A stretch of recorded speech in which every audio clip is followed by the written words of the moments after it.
Hai guys, kembali lagi dengan kami dari kelompok 4. Saat ini kami akan mempresentasikan tentang prosedur pengujian konsolidasi.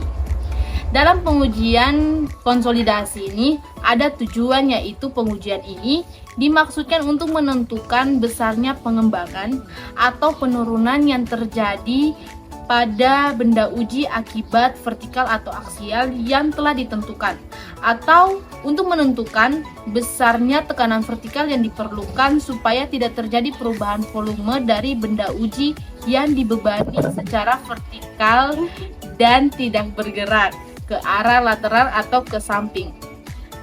Ini adalah beberapa alat-alat pengujian konsolidasi. Yang pertama adalah cetakan ring, cetakan sampel atau ring. Yang kedua, timbangan 0,1. Yang ketiga, alat konsolidasi.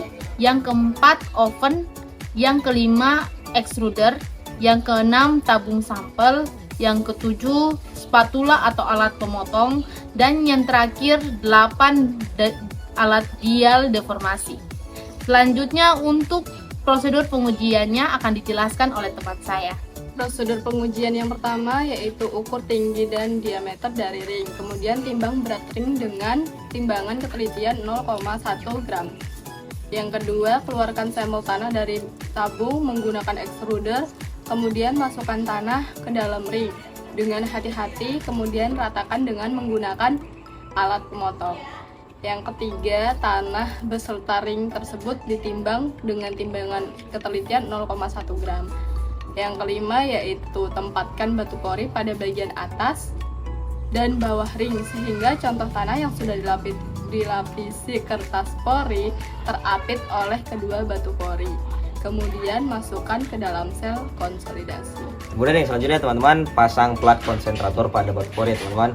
Kemudian yang ketujuh, letakkan sel konsolidasi yang berisi contoh tanah atau sampel tanah pada alat konsolidasi bagian plat konsentrator yang runcing menyentuh alat pemuat.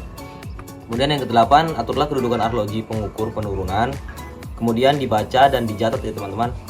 Kemudian yang kesembilan, pasanglah beban pertama sehingga tekanan mencapai sebesar 0,25 kg cm persegi.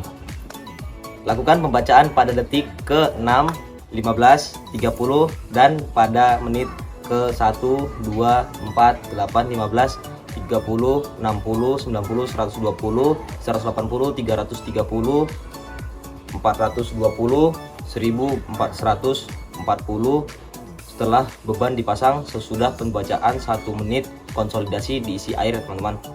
Kemudian yang ke-10, setelah beban bekerja 24 jam, pembacaan arloji yang terakhir dicatat. Pasang beban kedua sebesar beban pertama sehingga tekanan menjadi 2 kali lipat ya teman-teman, seperti pertama. Kemudian baca dan catat arloji seperti pada prosedur yang ke-9 ya teman-teman.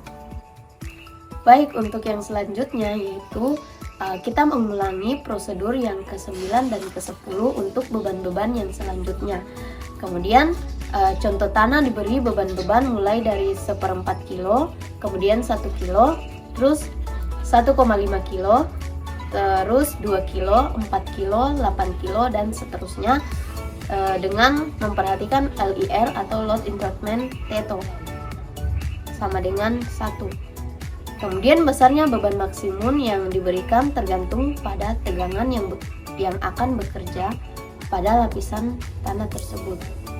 Kemudian setelah beban 8 kilo dikerjakan selama 24 jam, beban dikurangi hingga mencapai 2 kilo. Nah, setelah itu kita melakukan pembacaan terakhir kemudian dicatat. Setelah dicatat, keluarkan contoh tanah dan ring dari sel konsolidasi, kemudian batu pori diambil, batu pori yang bagian atas dan juga batu pori yang bagian bawah. Setelah itu, timbang ring yang berisi contoh tanah dan bersihkan dari genangan air yang terdapat pada sel konsolidasi. Nah, setelah itu, ring yang berisi contoh tanah tersebut kita masukkan ke dalam oven selama 24 jam untuk mengetahui berat kering contoh tanah. Seperti itu teman-teman. Oke guys, sekian dari penjelasan kelompok kami. Berikut adalah nama-nama anggota kelompok kami. Mohon maaf jika ada kesalahan kata maupun tindakan, kami mohon maaf. Dan jangan lupa untuk like, share, dan subscribe.